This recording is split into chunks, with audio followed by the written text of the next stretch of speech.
ஓய்! ஒரு குட்டி ஸ்டோரி சொல்லட்டா? இந்த வீட பார்த்தீங்களா?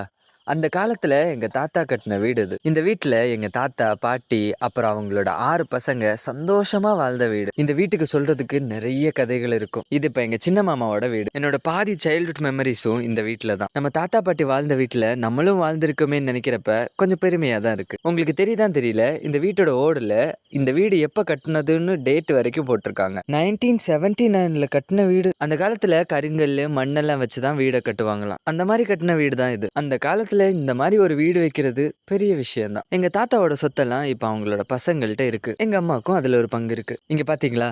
வாழ்க்கைய இப்படி தாண்டா வாழணும்னு வாழ்ந்து காட்டிட்டு நிம்மதியா இந்த கல்லறைக்குள்ள தூங்குறாங்க. அண்ட் எங்க ஊர்ல ஒருத்தங்க இறந்துட்டாங்கன்னா அவங்கள இந்த மாதிரி சுடுகாட்டுல எல்லாம் கொண்டு போய் புதைக்க மாட்டாங்க. இறந்தவங்களோட இடத்துல தான் புதைச்சு கல்லறை கட்டுவாங்க. நம்ம குடும்பத்துல இறந்தவங்கள நம்ம சொத்துலயே அடக்கம் செய்யறது தான் இங்க பெருமையான ஒரு விஷயம். நிறைய இடங்கள்ல ஊருக்குள்ள அடக்கம் செய்ய மாட்டாங்களாம்.